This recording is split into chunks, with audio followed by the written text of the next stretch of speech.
ice, and I can't flip over the piece of paper on my clipboard which tells you more about Chris. So Chris, I apologize. I fear you'll have to introduce yourself. So in lieu of my being able to tell you what an amazing person Chris is, would you please give Chris an incredibly warm welcome? Welcome, Chris. Thank you very much. Good afternoon. Good afternoon. My name is Christopher Gagliardi. I'm a youth advocate for people with special needs. I'm also one of the board of directors to Guardians to Equality, and I'm also a self-advocate advisor to Autism New Jersey. I am here today with all of you. I am here for this historic significance that we, the people, have gathered. Now, if you just indulge me for a few minutes, this is the letter that has been circulated around on behalf of the many citizens. To the 538 members of the Electoral College, I write today on behalf of all Americans from every walk of life, and especially Americans who have special needs.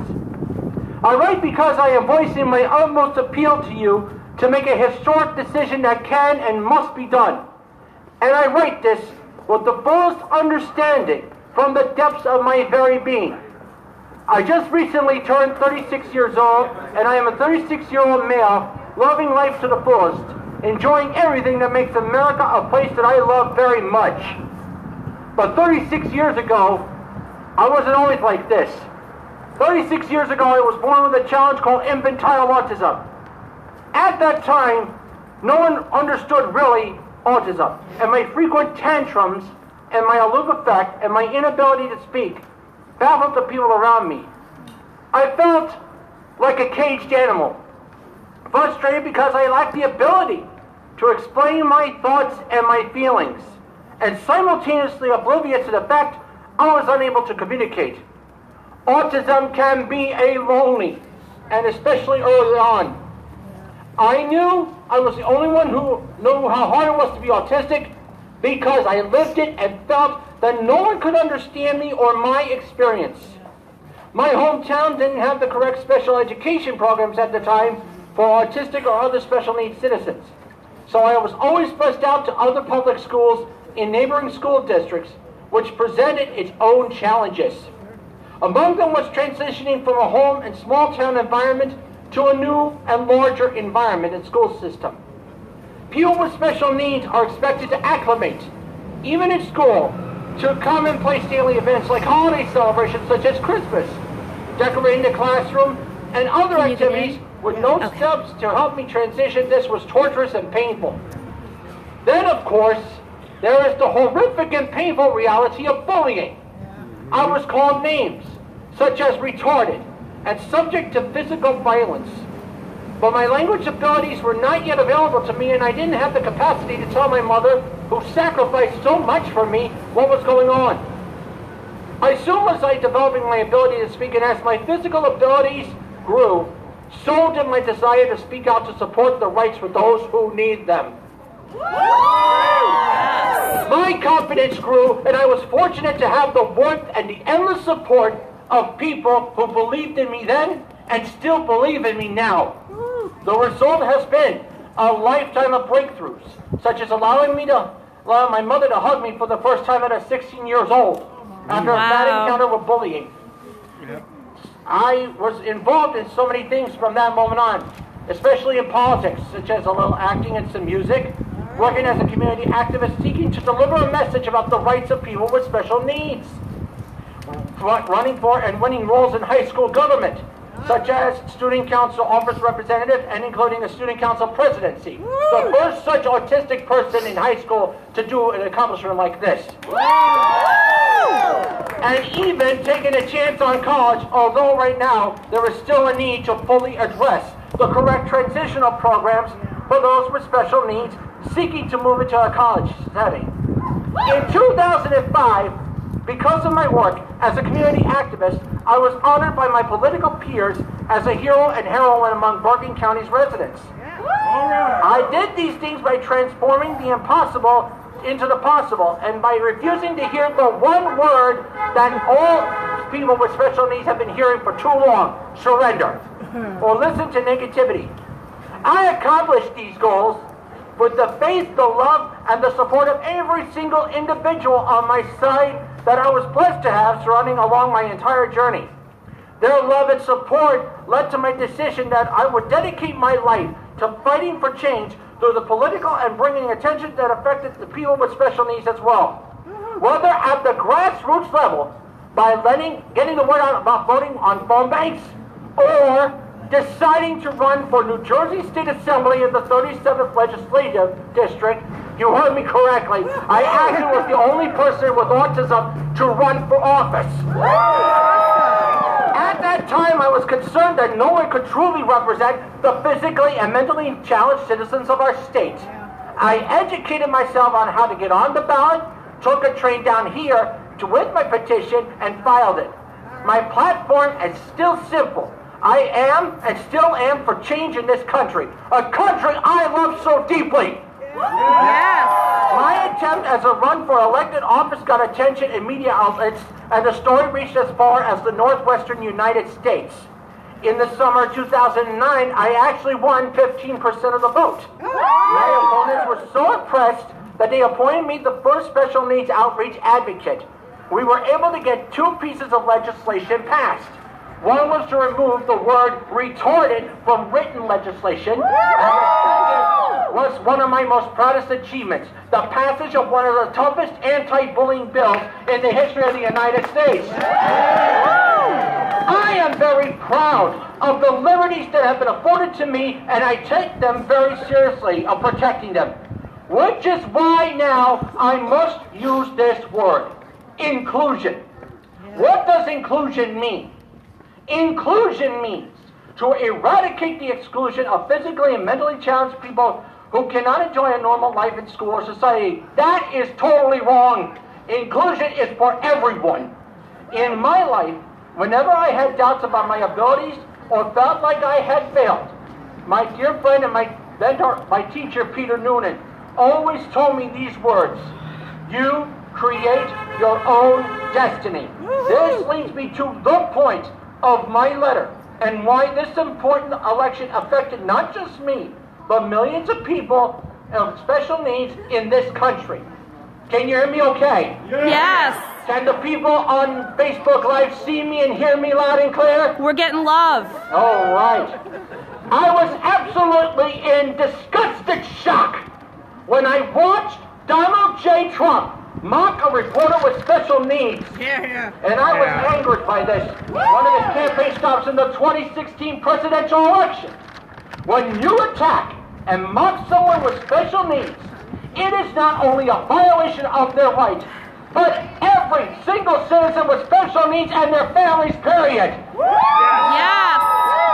I cannot and will not allow such a travesty of injustice to be done. Not to those who have struggled with special needs day after day, but also to women, the LGBT community, every citizen and citizen of faith, nationality, and creed. They all should be given the same historic blessings and opportunities that this nation has given to me. This election provided those citizens with a candidate who encompassed courage, compassion, grace, dignity, and more throughout her entire life. And I am talking about that person named Hillary Clinton. And that is not above and beyond the call of duty in fighting for every single individual's God-given potential. Hillary Clinton has been on the front line since her early days from the Children's Defense Fund, fighting for the children and families in her role as First Lady of Arkansas, then fighting to make health care affordable as the First Lady of this great country, and as the Senator of New York, she fought for first responders of 9/11, and as the Secretary of State, she stood up for human rights across the globe. Time after time after time again, she has proven herself to be the most qualified candidate to run for the presidency maybe ever. Yes. She possesses the strength to make a difference in this world and to build a future for the next generation. And that is something I strongly believe in. A future for the next generation, free to get an education and peace without being bullied because of religion, because of gender, because of sexual orientation. A future for women to be paid the same salaries for the same work as their male counterparts. A future future. Now, and Donald Trump, though, on the other hand, does not represent America. The No. only thing that he represents is the almighty dollar. And when he looks at it, his supporters and his constituents, all he sees is money in his pocket. The hardships and the struggles that people have endured for so long in silence due to bullying, because of the traits that we were born with, should not hold us back from what we can achieve and contribute to social progress. And I declare with a roar, I am a human being and my life has value. Yes. My freedom I do not take lightly. All that my mom and I fought for is something we cherish deeply, and yet he does not see us as American citizens trying to show the world that people with special needs can do and accomplish greatness. It is the fear that Donald Trump used to make us feel small, unappreciated, and worse. But Hillary Clinton saw us as people with special needs, women who fought very hard to have their voices heard for so many centuries, the multi-faced citizens of the great planet. Believe it or not, one of my influences, Ronald Reagan, in his most famous speech, A Time for Choosing, made the most declarative cry when he said, we all have a destiny. But he was correct. Members of the Electoral College, I want you to consider this when you cast your votes today for the presidency of the United States.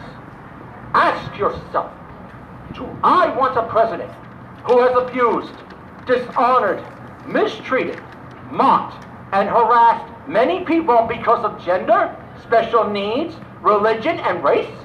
No. I want a president who look up to when he writes off sexual assault as locker room talk? No. Do I want a president who cares only about building a wall to isolate and deny those who seek the American dream? No. Do I want a president who wants to lead our country down a dark path of bigotry, hate, and distrust? No. Do I want a president who has the temperament of a 2-year-old? No.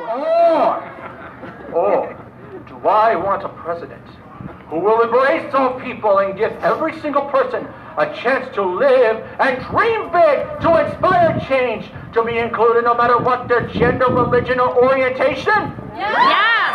Do I want a president with an ironclad plan for economic and social progress, continuing to move us onward, upward, forward, and beyond? Yes. I want a president who I can be proud of for taking risks and winning because the people believe strongly enough by taking a chance to elect the first female president? Do Yes. I want a president who as a mother did so much to make sure our children have a future to live and to dream toward? Do I want a president who will fight to make sure that the people get the fair share of the American dream and be able to stand on their own 2 feet to provide for themselves and their families? Yes. And finally, and most importantly, do I want a president that will make sure that those who have fought so hard for inclusion can finally be embraced by the world so that we can lead the next generation to a better tomorrow? Yes. It is up to you now more than ever before in the history of humanity and our great country for the first time to stand up to this man and say, hate absolutely does not belong here in the White House or anywhere. America and the world, now is the time. Now is a moment. Now is a chance to make history and to do what is right for the future of this country. I pray from my heart and my soul and ask from my heart on behalf of we, the people, that you hear the cries of love, trumps, hate, and good can win over evil, and finally declare we reject demagogues like Donald Trump. In closing, I ask you please, Electoral College, remember me. Remember all those who fought so hard for the right to be heard and seen. Remember those who gave their lives so that we can live to do what we have to do. Remember the women who fought so hard to be heard. And most importantly, please, please, please, for the sake of people who seek the dream of equality, justice, love, compassion, and for the great heroes who sacrificed everything for us to live in peace and in freedom, be whatever we want to be. Remember the people when you cast your votes today for the presidency. This country's future rests with you. It is now in your hands. Yes.